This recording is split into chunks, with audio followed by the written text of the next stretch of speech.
Bravo.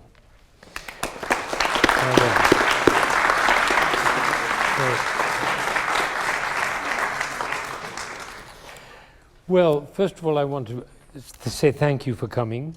It's a long way from there to here, and thank you for joining this setup. They're all playing from iPads, or at least not all half of them, half you playing from iPads, which is the future of music. And you just press, you press on the foot pedal, because the violinists and violists don't have to worry about using their feet, so they can. It's wonderful. It's very, very. You can carry your whole repertoire in your. So let me tell you what this class is. It's not a master class, and it's not a performance class. Right. Those are two traditional formats. A performance class gives an opportunity to young musicians to get experience performing for an audience, and that's a very useful thing and a very good thing to do. And the masterclass tradition is you play for somebody who you consider to be a master in your field. So you would play for the leader of the Juilliard Quartet, and they would tell you, or the Cleveland Quartet, one of the great quartets, and they would pass on their expertise, their experience, and basically their ideas, which you then take on, or not, as the case may be. This isn't that at all. This is an interpretation class. That means we explore interpretation. And you just saw a rather dramatic example of that with the Mozart, because we were looking at the piece and saying, what did he mean? And so in this case, there isn't anything as dramatic as that, but there is a very big issue, which I want to share with you, not to tell you to do it, but to share it with you and see what happens to you as a result. You remember when I started off, I came up on stage and talked to them about Mozart. I talked about Mozart's character and life attitude. When you think of Beethoven, it couldn't be more different, could it? Beethoven was basically angry with the world, and he had good reason. His anger was directed at a lack of integrity in leaders. He was very profoundly angry with Napoleon, who had been his hero, because he was a person of the people. He wanted people to be brought into their strength. And then Napoleon not only declared himself emperor, he actually attacked Vienna just before he wrote this piece. And while he was writing it, the bombs were going off in Vienna. And he was livid. He was so... All the aristocrats had left town, as they always do when there's trouble. And Beethoven was sitting there trying to write this piece, and he could hardly hear, and he was deaf. And that's another thing. He was deaf. And he squeezed into this piece. Have you ever timed this first movement? It's like 4 minutes. 4 minutes. 4 minutes and 9 seconds, essentially, if you do it. Yeah. In 4 minutes, he packed more anger, more protest, more intensity, more fire than any composer has done before or since. And I think you know it, but you don't be it, because you're still in a performance class mentality. I saw it on your faces. You wanted to impress these people, and you wanted to look good, and you wanted to play together, and you wanted to, put on a good show. And what Beethoven is asking you to do is to teach us something about life which we will never recover from. That's what he's asking us to do. And he has a completely different aim in life than Mozart. Mozart was spreading joy and love. Beethoven actually managed to do that in a strange way through his Ode to Joy and a hymn to, but think of the suffering that it's caused and that he had in his life. By this time, stone deaf, now he really couldn't hear anything.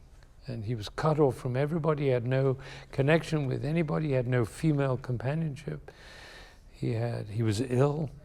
This is the last gasp before the late quartets, right at the end of his life. Not the last 3 years, but the last period. And he squeezed everything into that. Now, here's the issue to address. I said to the trio, you cannot play the piece at that tempo because you can't play the notes accurately at the tempo which you're playing it. And it's self-evident, I could prove it. I can't prove that what Beethoven intended is what he meant.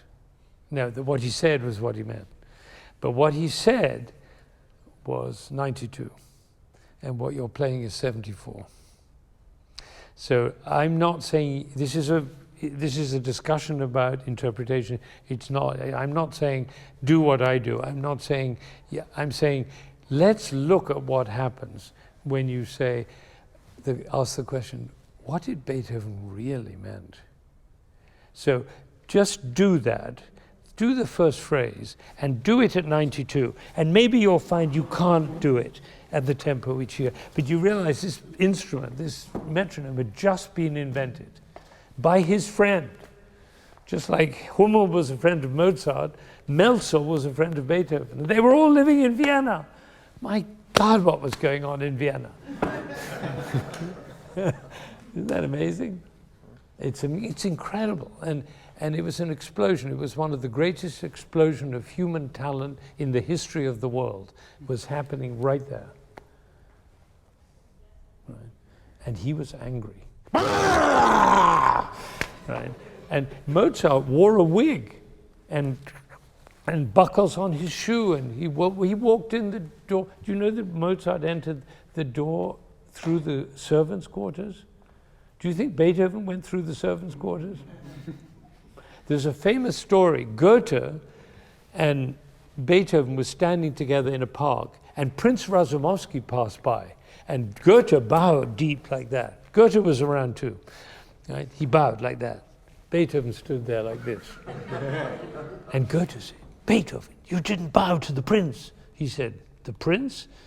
When he's long forgotten, everybody will remember Beethoven."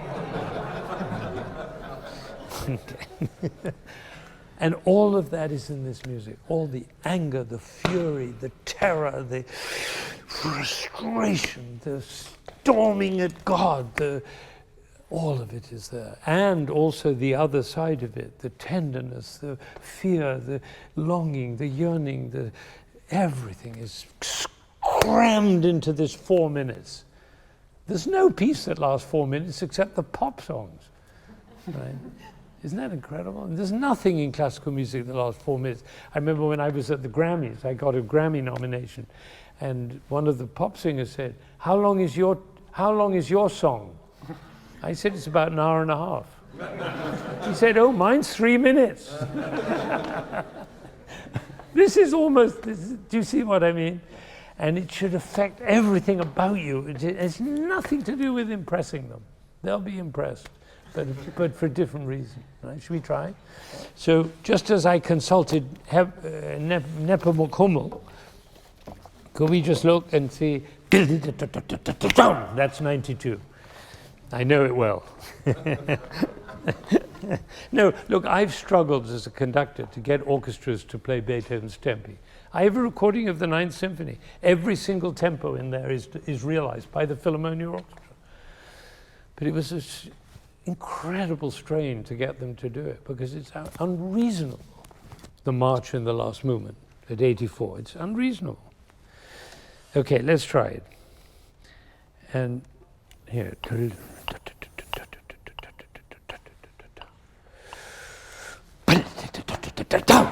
One, two, one and two, and wow, just that. My God. And then the rest, right? I would.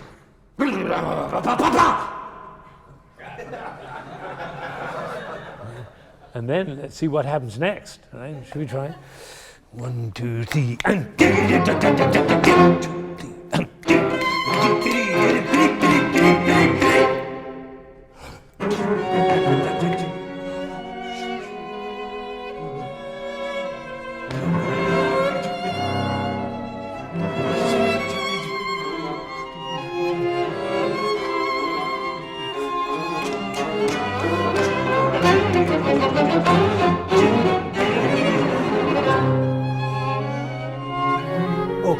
Oh, isn't that amazing, the relief there? I call that one buttock playing when you go, this is one buttock music. I mean, I had a violinist in my orchestra because they all knew about one buttock playing. He was a no buttock player. He would get up. But isn't that, no, you may not do this. That's why I was very glad to hear you're not playing the piece tonight. But when you play it the next time, you may not play it this way, but if you could get that kind of intensity, you wouldn't need to impress them. You got that? It's actually it's not even about you at all. It's about Beethoven speaking to human beings with this incredible power and clarity. So, should we do it again?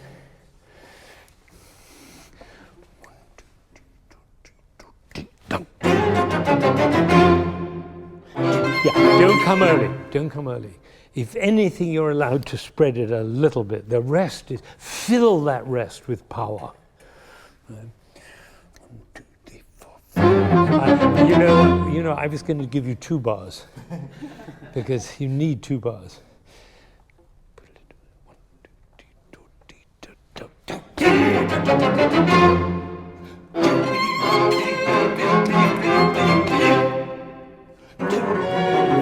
You know, that G flat is amazing, isn't that weird?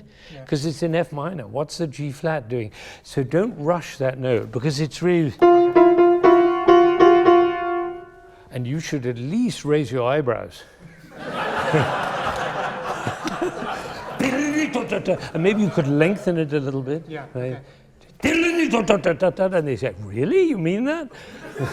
But that was great. Beginning was fantastic. One more time.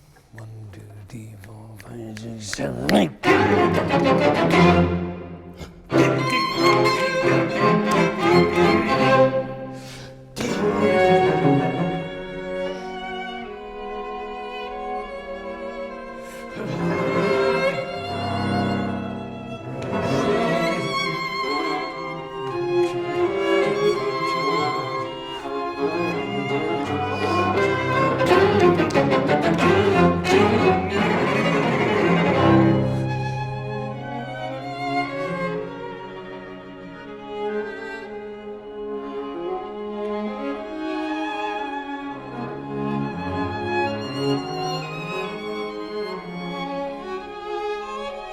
Can I say one thing?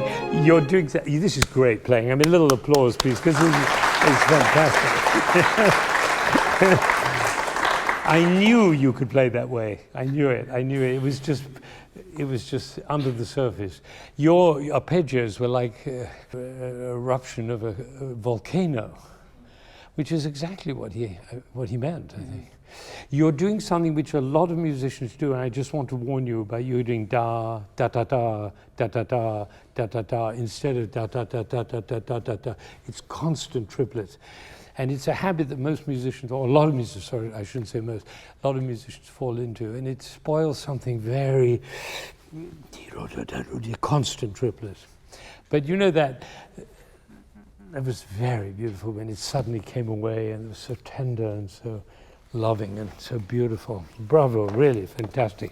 Should we do from, and the G flat was great. Yeah, it was great. This music is about things shooting up and collapsing down, up and down. That's like, woo, like that. And the things about, and then other things being trapped in a cage. They can't get out, can't get that kind of feeling of being trapped. And that's why it makes such an impact, this piece. Whether or not you do it at 92, I don't care whether you do it. It's not about the metronome, it's about the gesture. And maybe he went a little too far. There are quartets who do it. The Polish Quartet did it, the Cleveland Quartet, they do it. You don't have to, but you have to get that character. You know, it's that feeling of throwing yourself on the side of a cage, throwing yourself against the bars. Which is what it seems to be doing. That's what those eruptions are. I want to tell you something that Beethoven said, and don't misunderstand this, because he came from a world in which men did one thing and women did another thing. You have to get that it was a different society. Now, women and men do the same things. But in those days, there were certain things. To be a woman was a certain way. He said, sentiment is only for females. Music must ignite a man's spirit. Right, so he was saying, he would never say that now, because we've discovered, we've grown, we've evolved as human beings. Now we understand that women have just as much power.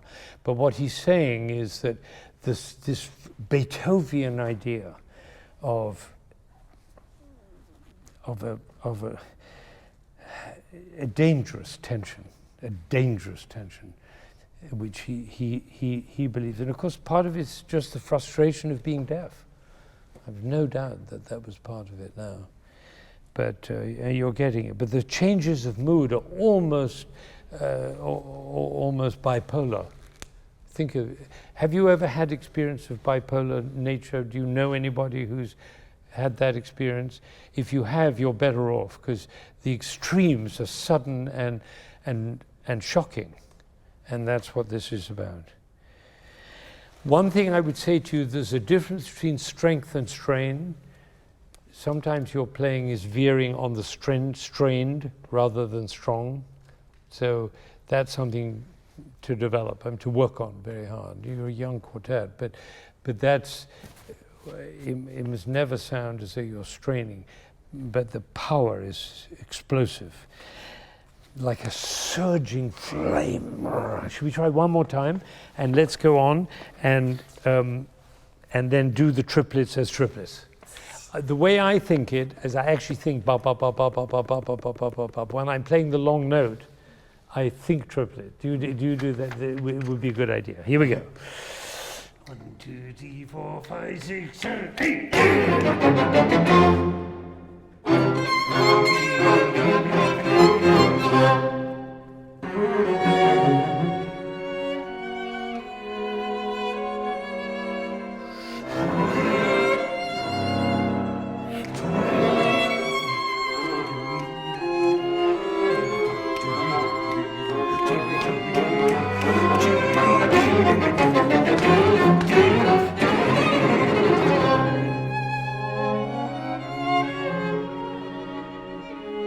Calm now.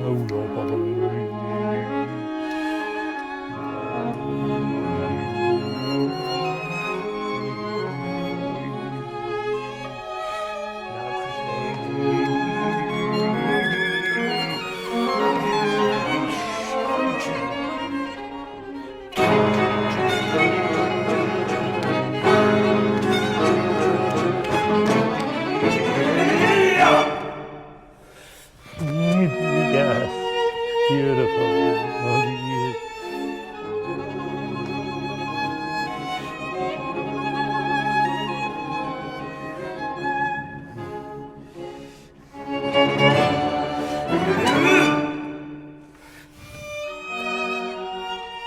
Can I just say one thing? You're doing fantastically well. You're doing ta-da, as if the long note with the downbeat. It's ta-ya. Ta-ya. It's an ambiguity, because it sounds as though it's an upbeat, but it isn't. But that was great. This, just throw, make sure the silence is dead, so that the sound doesn't go through the rest. But it's fantastic. This is very exciting. I don't need to ask them whether they're excited. I can tell them they're just bursting with excitement. Right. No, that's fantastic. Just do from that scale, the big D major scale. Do you have bar numbers? Yeah. 49.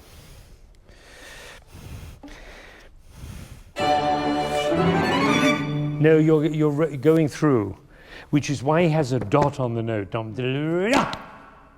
And make that silence as deafening as you can. Beethoven's silences can be deafening. The loudest note in the Eroica Symphony first movement is a silence. It gets louder and louder. Do you know where I mean in letter I in the development?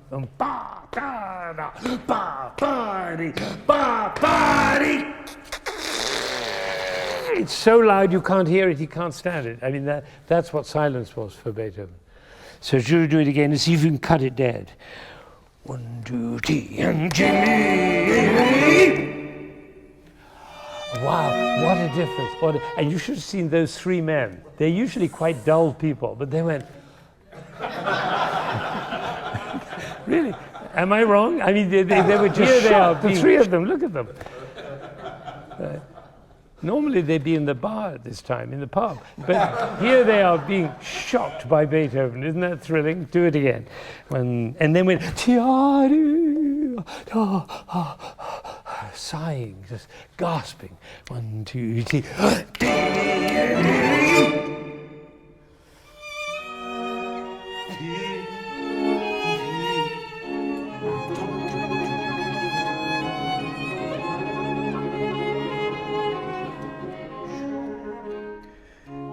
You know what I suggest you do there? This is the end of the exposition. Just that little bit of music. In the Eroica, that lasts for 4 minutes, and then repeats. So here, I would suggest you make the pianissimo almost inaudible, and then the fortissimo arrival is going to be electrifying. Right? Should we do the same thing one more time, and make that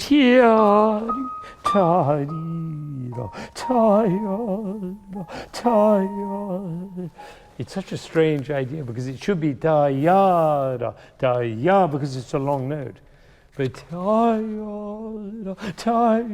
Should we try? 1, 2, 3, and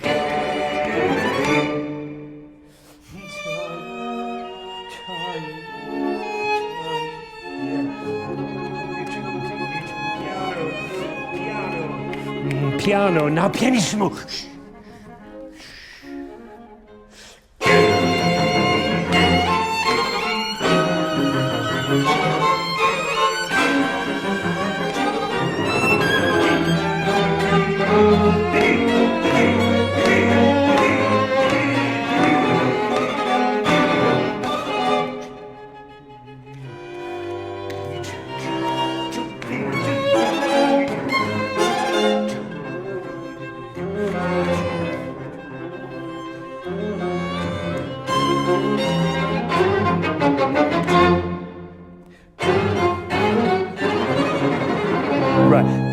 That's the recapitulation. That's the shortest development in entire Beethoven oeuvre.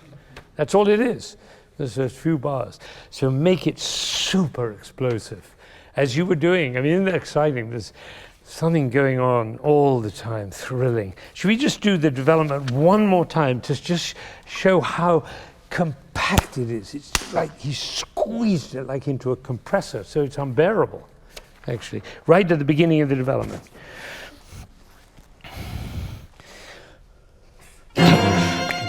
Sorry.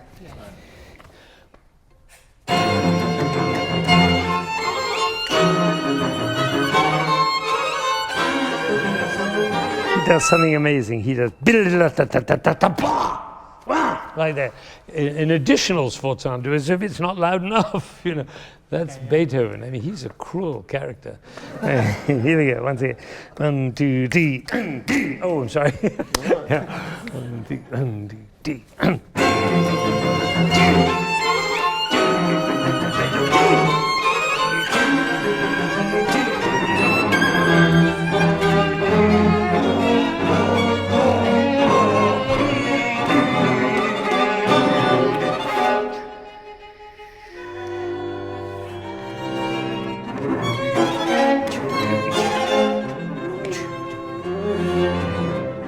Here it comes. Now.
This is not a masterclass, right? It's actually not to do with any of us. It's to do with the only master around here is Beethoven. And he's telling us something. When I made my recording of the Ninth Symphony, I had a statue of Beethoven on the balcony. And it actually wasn't a statue because he kept on looking over at me and sort of, if he didn't like something, he shook it. But if he was pleased, at the end he went. But if you can imagine that and think, how close can you get to his vision? And I'm not saying you'll play for another person. If you played for a quartet teacher, they would be horrified by what we're doing because we're not paying attention to the beauties of quartet sound, you know, because I don't actually think that was a primary issue for Beethoven. I think it was a primary issue for some composers, but I don't think it was for Beethoven. I think he was... I'm just about to do the violin concerto with a very great violinist coming to Boston from Holland. And she's a wonderful example of a great musician and a great violinist who's entirely about the music. I love that. She's just only about the music. Ferschmann is her name, is Lisa. Have you ever heard Lisa Ferschmann? She's coming here to play November 16th here in Boston with me. It's going to be really interesting because it's always two musicians together, a conductor and a soloist, and it'll be fascinating. But anyway, I'm not certain you should play this way, but I'm certainly glad that we had a chance to explore it and see, wow. And then the question is always, could he have meant that? He could have done. He could have done. And I think everybody in this room has got their antennae tingling with excitement, right? Which is pretty good. Pretty good. So different from Mozart, isn't it? It's another wild world apart. And yet they were friends, and they were teacher and student, and they really weren't teacher and student. Haydn was Beethoven's teacher, really, but Mozart was everybody's god, and remains that. Actually, it's amazing. There isn't any musician who doesn't adore Mozart, isn't that right? Beethoven is probably the greatest composer who ever lived because of the sheer range of what he did, but it's not always a pleasant experience. I mean, this is not exactly pleasant. No. It's moving, it's thrilling, stirring. Have you done the second movement? Yeah. Great, let's hear the second movement.